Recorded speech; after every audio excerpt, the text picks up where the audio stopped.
What's up, my fellow otakus? Do you like memes? Do you like trending memes? Do you like the Lorax let it grow, but every time they say grow, I bust a nut? Now and get these people on my side, or else you're fired! Go on! Tell them what you think! You don't know me, but my name's Cy. I'm just the O'Hare delivery guy. But it seems like trees might be worth a try. So I say, let it go.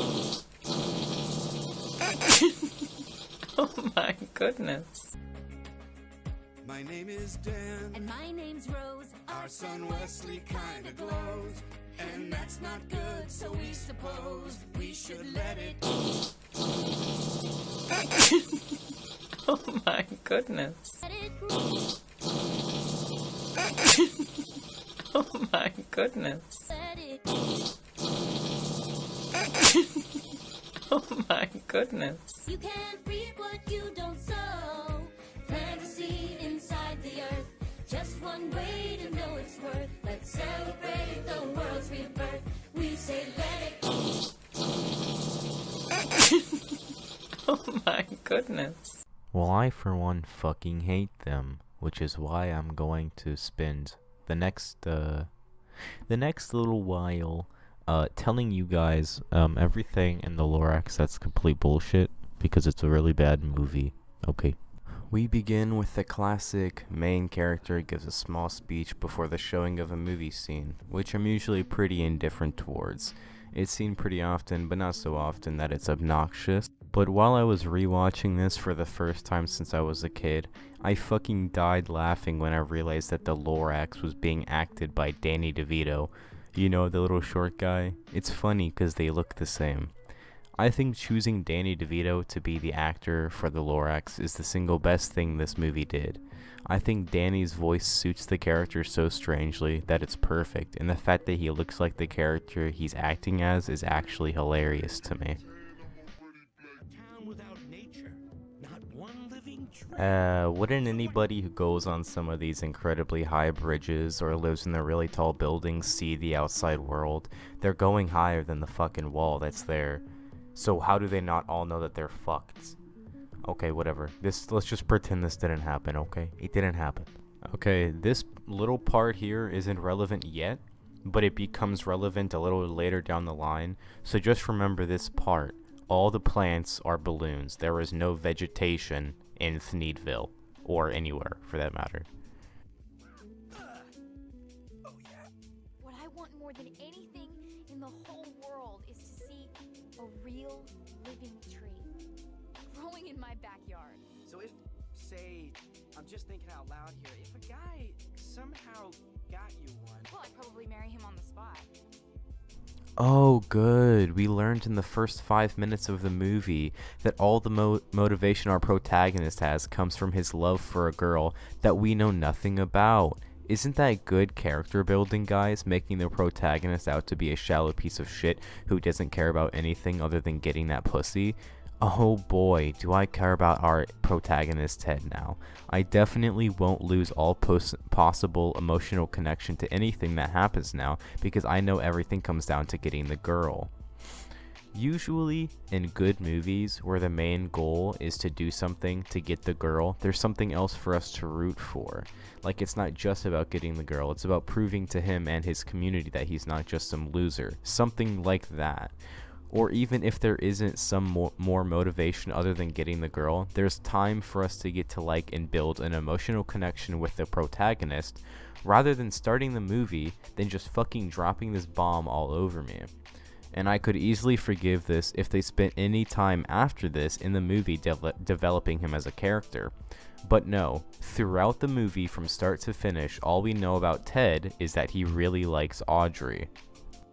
The introduction of the Onceler has created so many questions, it's ridiculous. The main ones I have are, 1.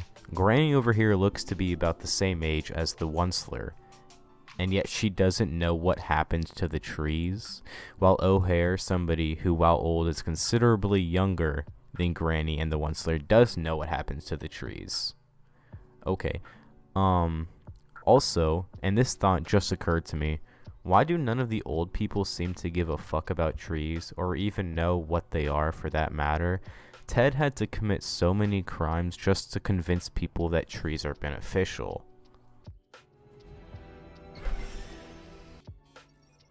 What?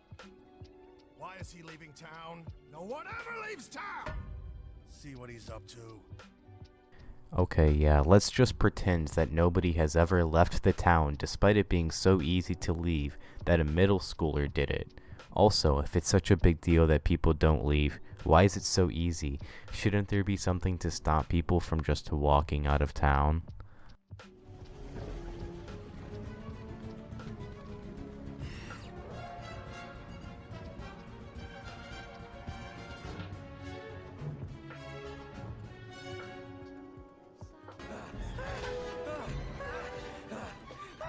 Who are you? Who are you and what are you doing here? I'm Ted. Okay, are you the Onceler? How is this motherfucker alive still? I thought the air outside of Thneedville was toxic and would eventually kill you.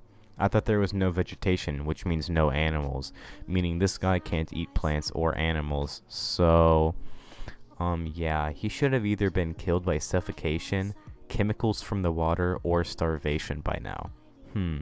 Okay, I guess I'm just supposed to accept this shit because it's a kid's movie, which means it doesn't matter if the writers are lazy as long as it's bright and colorful, guys. But I didn't think anyone still cared about trees. Well, that's me, the guy who still cares. I'm here. Hey! What? Whoa! You want to know about trees? About what happened to them? Why they're all gone? It's because of me. Wait, what?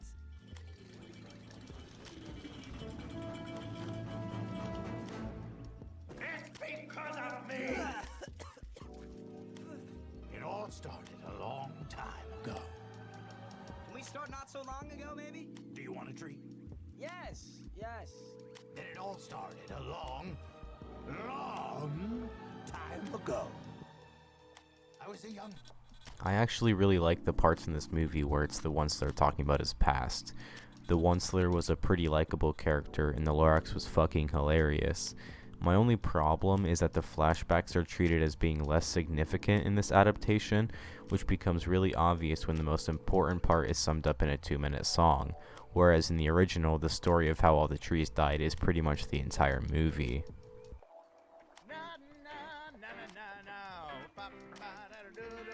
I was searching the globe, obsessed with finding the perfect material for my need.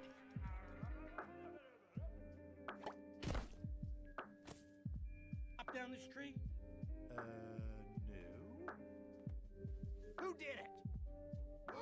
What's that? I think he did it. Leave! Vacate the premises! Take your axe and get out! And who are you? Wait, I'm the Lorax! Guardian of the forest! I speak for the trees. So you're telling me you just didn't see me magically appear out of that stump?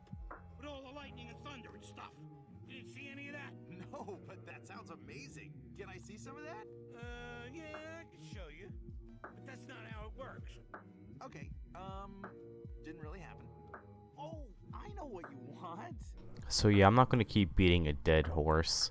There's a lot of plot holes in this movie that can be blamed on lazy writing because for whatever reason people think stupid kids with the attention span of a deodorant stick are the only people watching their movies. So I'm going to kind of skip over the rest of the movie until the end, as it's not really important anyways. It's just Ted going to see the Onceler over and over until he gets the tree, which is where the most important plot hole in the entire movie begins. Remember what I was talking about earlier, the whole thing with all the plants being fucking balloons? Well, if no vegetation grows anywhere in Thneedville, why is there a random shovel and watering can just laying around? I mean, the shovel's almost understandable, but all the dirt is covered in plastic, and people don't seem too keen to break through the plastic based on the reaction they had when Ted's grandma broke a hole in it. So yeah, I mean, I guess that's just whatever. Are you fucking joking? The entire motivation of the main character is to get with Audrey, and all he gets in return is a kiss on the fucking cheek.